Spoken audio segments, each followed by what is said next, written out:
LTFTC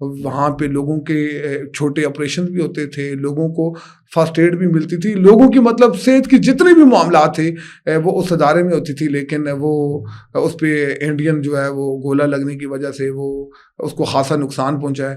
تو اب لیپا کے لوگوں کی صحت کے سہولیات کے حوالے سے کمر ٹوٹ گئی. آپ کے کہنے کا مقصد یہ ہے کہ وہاں صرف ایک آرمی کا جو سینٹر ہے وہ چل رہا تھا, باقی تمام ناکام ہے, وہ کوئی کام نہیں کر رہے, فنکشنل نہیں ہے, ان کے اندر وہ سہولیات جو دینی چاہیے وہ نہیں ہے. رضا صاحب, حکومت آزاد کشمیر نے وہاں پہ ایک اور مہربانی کی. وزیر اعظم صاحب نے ہیلتھ ایمرجنسی کا اعلان کیا پورے آزاد کشمیر کے اندر. پیکج میں لیپا کو تو ویسے بہت ساری فیسلٹیز دی ہیں. فیسلٹیز کہ وزیر اعظم صاحب نے ہیلتھ ایمرجنسی کا اعلان کیا پورے آزاد کشمیر کے لیے, اور بالخصوص لائن آف کنٹرول کے ایریاز کے لیے. اور ہمارے جو ضلع جیل ویلی کے ڈی ایچ او صاحب طاہر رحیم مغل صاحب, انہوں نے ایک نوٹیفیکیشن جاری کیا جو انڈین میڈیا کی زینت بنا. بہت ہائی لائٹ ہوا کہ لیپا میں ہیلتھ ایمرجنسی لگا دی گئی.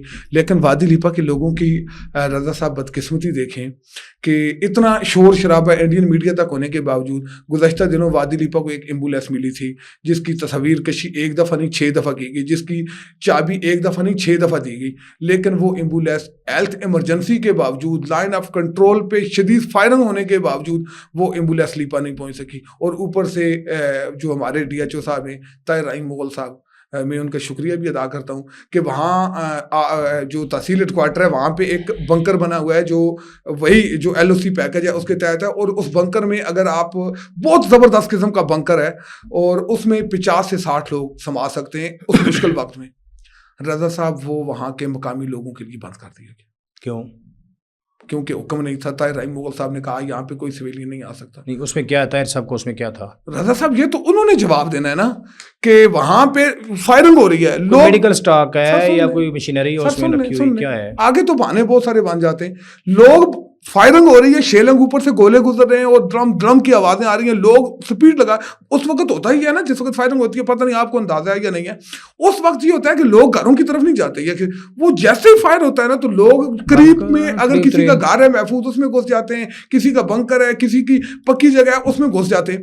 تو لوگوں نے دوڑ لگا لی جو وہاں سے گزر رہے تھے کہ ہم RIC کی طرف جائیں, اور وہاں پہ آگے جو بندہ کھڑا تھا تو اس نے لوگوں کو اندر داخل ہونے سے روک دیا, یہ کہتے ہوئے کہ جی ہمیں جو ہے وہ اوپر ڈی ایچ او صاحب کا حکم نہیں ہے تو آپ لوگ یہاں نہیں داخل ہو سکتے, اور لوگوں کی زندگی جا سکتی تھی. اسپتال جو ہے نا رضا صاحب, یہ لوگوں کی زندگی بچانے کی جگہ ہوتی ہیں.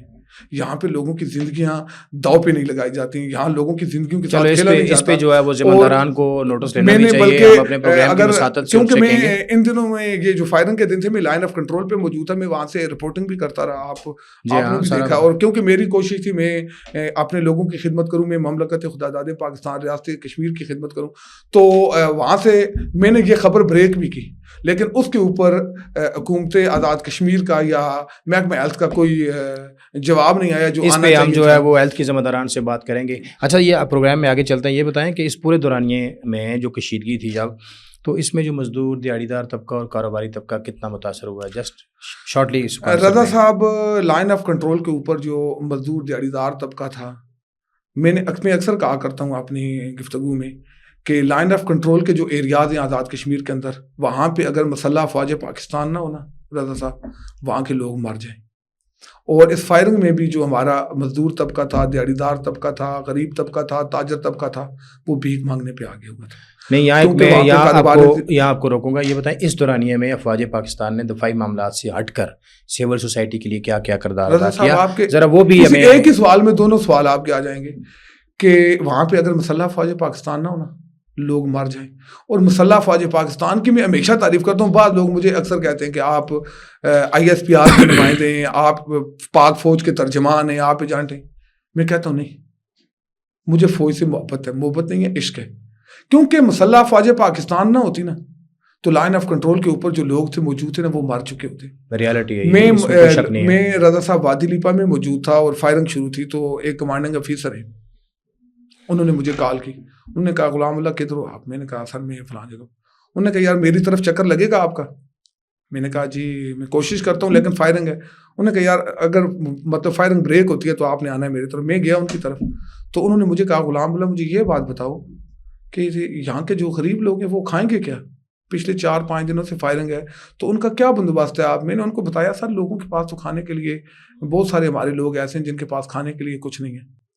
انہوں نے کہا یار پھر ہم تو ان لوگوں کے لیے جنگ لڑ رہے ہیں, ان لوگوں کی زندگیوں کو محفوظ بنانے کے لیے ہم تو یہ جدوجہد کر رہے ہیں. آخر میں کیا کیا انہوں نے مجھے کہا جی فوری طور پہ ان لوگوں کے مجھے نام آئیڈینٹیفائی کریں, اور انہوں نے 5 جوانوں کو تعینات کیا جو لوگ وہاں سے یونٹ سے راشن لے کے ان لوگوں کے گھروں تک لے کے گئے. پھر میں نے ایک اور کمانڈنگ آفیسر ہیں ان سے رابطہ کیا, انہوں نے بھی مجھے یہی کہا. ہماری لوکل انتظامیہ کا کوئی بندہ نہیں تھا وہاں. رضا صاحب آپ کا ایک سابق وزیر اعظم صاحب ہے, وہ پسٹل اٹھا کے ہٹیاں بازار میں دوڑ لگا دیتے. نہیں, میں لوکل انتظامیہ کی بات کر رہا ہوں. آپ کے دوسرے وزیر صاحب ہیں وہ الٹی گن اٹھا کے لیپا پہنچ جاتے ہیں, لیکن جب لوگوں کو ضرورت تھی گئے تو ہے رضا نہیں, رضا صاحب گئے نہیں تو ہے نا, عوام میں امن میں گئے. رضا صاحب امن میں گئے, کشیدگی تو تھی, کشیدگی نہیں تھی, امن تھا. رضا صاحب گن الٹی پکڑ کے آپ لیپا چلے گئے, لیکن آپ ان فائرنگ میں, ان گولوں میں, ان معاملات میں آپ کو ان لوگوں کی یاد نہیں. عوام کے حوصلے بلند کرنے کے لیے, ان کے حوصلے بلند کرنے کے حوصلہ افزائی کرنے کے لیے اپنی بلے بلے جاتی ہے تو اس میں کوئی حرج نہیں ہے نا, یا اپنی بلے بلے کروانے گئے تھے. ان لوگوں کے حوصلے بلند کرنے نہیں گئے تھے رضا صاحب, یا اپنی بلے بلے کروانے گئے تھے. اور ان لوگوں نے کن مسائل کا سامنا کیا. کیا یہ جو ایک گن اٹھا کے اور ایک پستول اٹھا کے گھوم رہے تھے یہ نہیں جا سکتے تھے؟ ایک نے مطلب آج پھر یوم تشکر ریلیاں ہو رہی ہیں, کس چیز کی آپ یوم تشکر ریلیاں منا رہے ہیں؟ آپ سیاست کر رہے ہیں, مطلب اپنے دفاع کے اوپر, اپنے لوگوں کے خون کے اوپر, اپنے لوگوں کے املاک کے اوپر آپ سیاست. آپ آزاد کشمیر کی جو سیاسی قیادت ہے یا حکومت ہے, یہ سیاسی نمائندوں کرتا ہے. رضا صاحب میں آزاد کشمیر کی سیاسی قیادت سے انتہائی مایوس ہوں, اور میں سیاسی قیادت کے کردار سے مایوس ہوا ہوں. میں ذاتی طور پہ سمجھتا ہوں کہ اگر مسلح افواج پاکستان نہ ہوتی, لوگ مر چکے ہوتے, اور لوگوں کو اس حکومت نے, اس جو ہمارے وزراء مشیران ہیں, یا ہماری حکومتی مشنری ہے, یا ہمارے سرکاری ادارے ہیں, یا جو ہمارے ہیلتھ مراکز ہیں, انہوں نے لوگوں کے ساتھ زیادتیاں کی ہیں, انہوں نے لوگوں کو مایوس کیا ہے. اچھا, اب چونکہ جنگ بندی ہو چکی ہے, دیکھیں نا, تاکہ ہمارے لوگ اب چونکہ جنگ بندی ہو چکی ہے, حالات بہتری کی طرف جا رہے ہیں, اس دورانیے میں جنگ سے جو لوگ متاثر ہوئے, کشیدگی سے متاثر ہوئے, ان کے کیا مسائل ہیں؟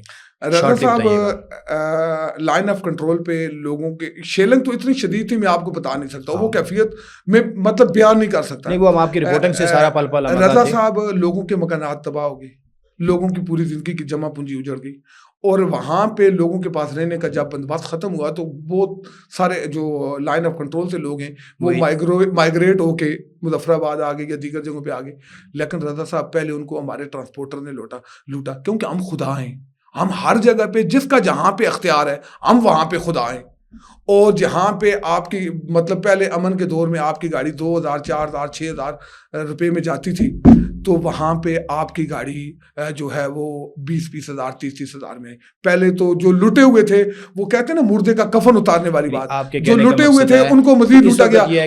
رضا صاحب اس وقت یہ ہے کہ بہت سارے لوگ جو ہیں جن کے گھر تباہ ہو چکے ہوئے ہیں, حکومت فوری طور پہ ان کی امداد کرے. جو لوگ گھروں کو چھوڑ کے مائگریٹ ہو کے آئے ان کی واپسی کے لیے حکومت سرکاری سطح پہ بندوبست کرے. اور سب سے اہم اس وقت حکومت آزاد کشمیر کی رسپانسبلٹی بنتی ہے کہ لوگوں کی زندگی کو محفوظ بنانے کے لیے, کیونکہ ہمارا مقابلہ ایک مکار دشمن سے ہے. آج تو وقتی طور پہ جنگ روک کے یہ جنگ کبھی بھی لگ سکتی ہے, اور لائن آف کنٹرول پہ ہمیشہ جنگ رہے گی. تو میں سمجھتا ہوں کہ حکومت آزاد کشمیر کو یہ جو 17 ارب روپیہ آج تک انہوں نے استعمال نہیں کر سکے, لیپس ہو چکا ہوا ہے, تو لیپس ہونے جا رہا ہے جون میں, تو میں کہتا ہوں کہ یہ سارے پیسے اٹھا کے لوگوں کو ٹوٹی نلکے کی سکیم دینے کے بجائے, سیاسی رشوتیں مارنے کے بجائے بنکر بنائیں, لوگوں کی فلاح و بہبود پہ لگائیں, اور متاثرین کو دوبارہ اٹھانے کے لیے اور اپنے مزدور طبقہ کو اٹھانے کے لیے ان لوگوں کی جو ہے مدد کی. غلام اللہ صاحب آپ کا بہت بہت شکریہ. ناظرین, ہمارے پروگرام کا وقت ختم ہوا, چاہتا اگلے پروگرام تک اپنے میزبان غلام رضا کاظمی کو دیجیے اجازت. اللہ نگہبان.